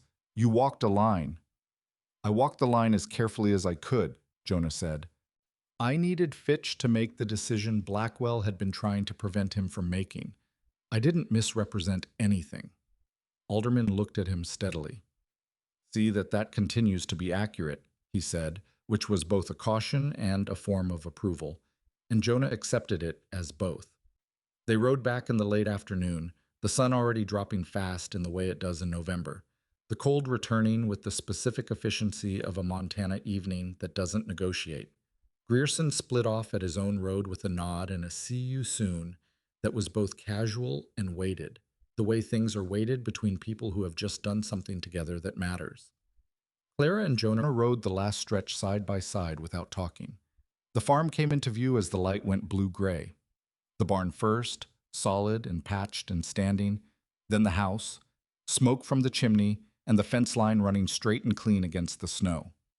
She looked at it the way she'd looked at the receipt, like something she needed to feel the reality of. "It's not over," she said. "No," he said. "But it's different now. Blackwell will push back."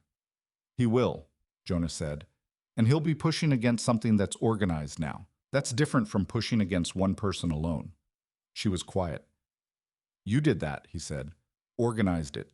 You knew what each person had and you put them together." "You put Calloway together," she said. "Calloway put himself together 11 years ago," Jonah said. "I just showed up at the right time." She looked at him sidelong. "You keep doing that, showing up at the right time. Dumb luck," he said. "No," she said, "not luck." They put the horses up and went inside, and she made supper with the easy efficiency she'd always had. And he set the table the way he'd started doing sometime in the third week without being asked. And they ate in the warm kitchen with the storm shutters latched and the fire doing its job, and neither of them trying to make the moment into more than what it was, which was two people at a table at the end of a hard day that had gone the way it was supposed to go. After supper, she said, "What are you going to do?" He looked up. "About what?" "When spring comes," she said. "You can see past 6 weeks now. I want to know what you see." He put down his fork. He thought about the honest answer, which he'd been turning over for days like a stone you keep finding in your pocket. "I want to rebuild the barn properly," he said. "The east wall. I did it right under pressure, but I want to do it right by design. Different thing." She waited. "And the Northfield access road needs grading if you're going to make deliveries without the wagon being destroyed every thaw season." He paused. "And there's a section of roof on the house that's going to give you trouble in 2 years if it's not addressed before then." She was looking at him with an expression that was very still. "What I see," he said, "is about 3 years of work, if it's done right." 3 years is a long time for someone who doesn't stay, she said. Carefully. Not accusing, just accurate. "I know," he said. "What changed?" she said. He thought about that. He thought about Daniel's letter sitting in a postbox in Harlan's Crossing, about the fence and what it felt like to watch it stand through 2 storms, about a woman falling asleep in a barn and him putting his coat over her and not being afraid of what that meant. "I got tired," he said. She raised an eyebrow slightly. "Of leaving," he said. "I got tired of leaving. It's a lot of work, leaving, moving before anything can matter, staying careful. You do it long enough, and it starts to feel like the point instead of just a method." He paused. It stopped feeling like the point. She was quiet for a moment. "You understand," she said, "that this place is difficult, that it will require things you can't always plan for, that there will be years where it barely works, and I won't always be reasonable about it, and you will make mistakes, and some of those mistakes will cost us, and we will have to find ways through that without it becoming—" She stopped. "Thomas and I were good at most things, and we were bad at that part, at finding our way through the hard years without it wearing something down. I know I'll make mistakes," he said. "I've made enough of them to know what they feel like and what they cost." He paused. "The difference is I've stopped running from the cost." She looked at him for a long time. The fire moved in the stove. Outside the wind was minor and indifferent. 3 years, she said. "At least," he said. "We'd need to discuss terms," she said, and the corners of her mouth moved in the way they moved when she was keeping a straight face on purpose. "I expect the rate to go up," he said. "Considerably," she agreed. And that was that. In the way things are when they've been built toward honestly and don't need ceremony. No dramatic declaration. No one went to their knees. They were 2 people at a kitchen table at the end of November who had looked at something clearly and decided what it was worth. The reply from Daniel Pryor arrived 6 weeks later, in the first genuinely mild week of the new year when the snow was doing something tentative and the mud underneath it was beginning to remember it existed. Jonah got the post himself from Calloway's store. He recognized the handwriting on the envelope. He'd seen Daniel's handwriting enough times on job site notes and material lists that it lived in some catalog in the back of his mind. He stood outside Calloway's store in the thin winter sun and held the envelope and didn't open it for almost 5 minutes. He opened it on the ride home. It was 4 pages. Daniel Pryor wrote the way Jonah remembered him talking, directly, sometimes bluntly, with the specific honesty of a man who had been through enough that he'd stopped seeing the point of anything else. He was living in the same Colorado town. He'd become a surveyor. The leg worked well enough for that, and he'd found, he wrote, that he had a better eye for land than he'd had for wood, which might be the one useful thing to come out of the whole situation. He had a wife. He had 2 daughters. He was not, he wrote, ruined. About Jonah's letter specifically, Daniel wrote 3 paragraphs that Jonah read twice each. The first paragraph said that he'd been angry for a long time. Not just at Jonah, at the situation, at the leg, at the version of the future he'd been building that had to be rebuilt into something different. The anger at Jonah had been part of it, but not all of it. And over time the proportions had shifted, and what was left wasn't forgiveness exactly. He didn't use that word, but something more like, it happened, and it changed things, and he was still here. The second paragraph said that Jonah's leaving had made it worse. Not because Daniel needed him there, but because the leaving felt like a verdict, like Jonah had looked at what happened and decided it was unforgivable, which had made it harder for Daniel to decide it wasn't. He didn't say this to hurt Jonah. He said it because Jonah had asked for the truth, and that was the truth. The third paragraph said, I don't need anything from you, but I'm glad you wrote. Jonah folded the letter and put it in his inside coat pocket, against his chest, and rode the rest of the way home. Clara was in the yard when he came through the gate, doing something to the fence. Not repairs, just checking, the habit she'd developed of running her hand along the rails when she passed. She'd developed several habits in the past months that had something of inspection in them, as if she was learning to take inventory of what was solid before she needed to depend on it. She looked at his face when he dismounted. It came, she said. It came. And? He thought about how to summarize 4 pages of hard honesty from a man he'd wronged and who had lived with the wrong and found a life around it anyway. He's not ruined, Jonah said. She let that land. Good, she said. He said my leaving made it harder for him. She nodded slowly, like she'd expected something like that. He said he's glad I wrote, Jonah said. She looked at him steadily. Are you glad you wrote? Yes, he said. He'd thought about whether he was sure of that, and he was sure. Not because it fixed anything, because there's a difference between something being over and something being resolved. I spent 7 years calling it over. It wasn't over, he paused. It's not fully resolved either, but it's facing the right direction now. She put her hand on his arm, just briefly. The gesture was small and specific and not performed for any audience, which was what made it land the way it did. Come inside, she said. It's cold and there's coffee. He put the horse up and he went inside. 3 months later, when the ground thawed enough to work, and the light came back to the valley in the particular way it does in Montana spring, sudden and almost aggressive, as if apologizing for how long it was gone, they broke ground on the barn rebuild. Grierson came with Lars. Emmett came, taller than he'd been in October, still earnest, still too large for his age. 2 men from further down the valley who Clara had fed through a hard winter and who showed up one morning with tools without being asked, which was the kind of thing that happens in places where people have decided to watch out for each other. Jonah ran the structure. He worked the numbers and set the posts and made the calls about load and span and joint, and he did it without the paralysis that had been following him around for 7 years. The second guessing that turned into inaction. The fear that what he built would fail the same way he'd failed before. He made decisions and moved on from them. And when something wasn't right, he said so and fixed it, which was all accountability ever actually required. Clara moved through the work the way she moved through everything, practically, without wasted motion, doing what was needed and not performing the doing of it. She fed everyone at noon. She made decisions about the interior layout with the quiet authority of someone who had been thinking about how the space should work for 3 years and finally had the chance to say it out loud. She didn't defer to Jonah on those questions, and he didn't expect her to. The barn took 3 weeks, not because it was complicated, but because they took their time and did it right, and right takes longer than fast, which is the one trade-off that's always worth making.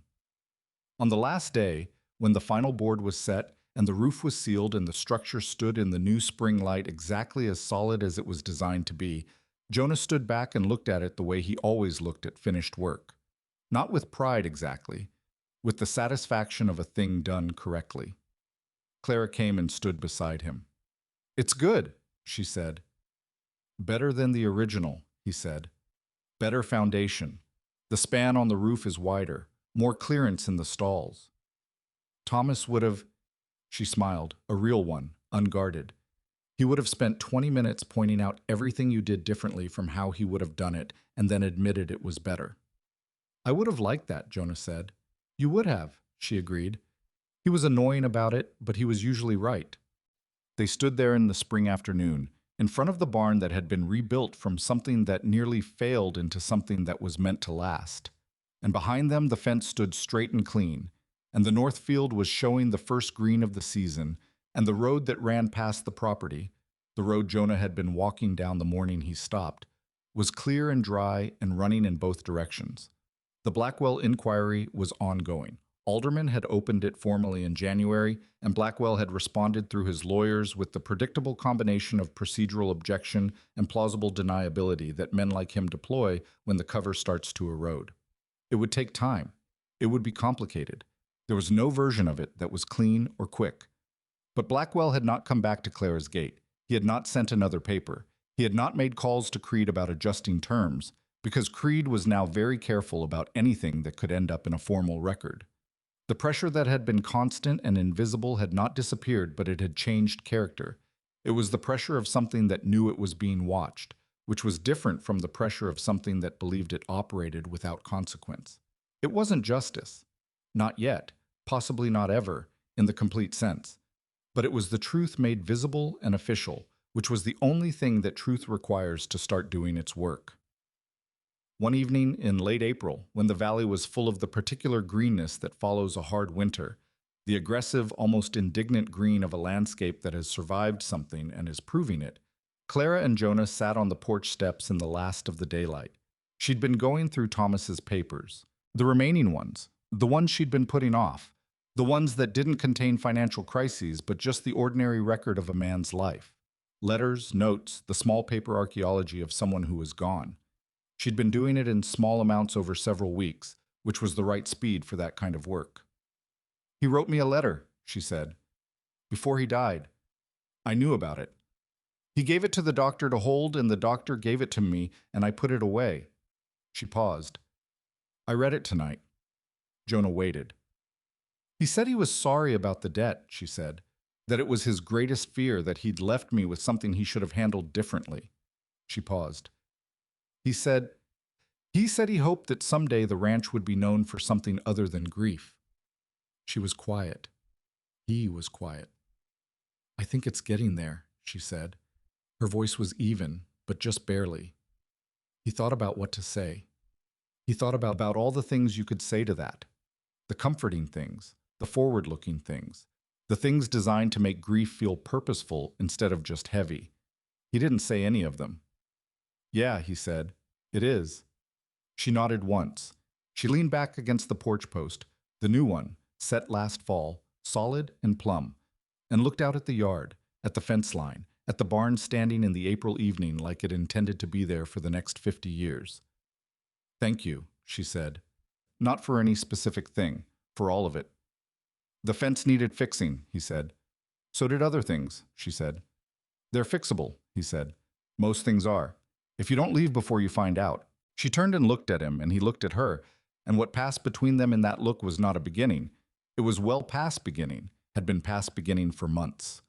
What it was a recognition. Two people who had each been broken in their particular way, recognizing in each other not the absence of damage, but the evidence of repair. The specific beauty of a thing that has been fixed by someone who knew what they were doing and cared enough to do it right. Not perfect, not without the history that made it necessary, but standing. She put her hand in his hand closed around it. They sat on the porch in the April evening, and the valley went from green to gold to the soft gray of coming dark. And somewhere in the distance, the sound of the creek running full with snowmelt, the sound of a season changing over into something new. And the fence stood, and the barn stood, and the field showed its green along the horizon, and it was enough. It was more than enough.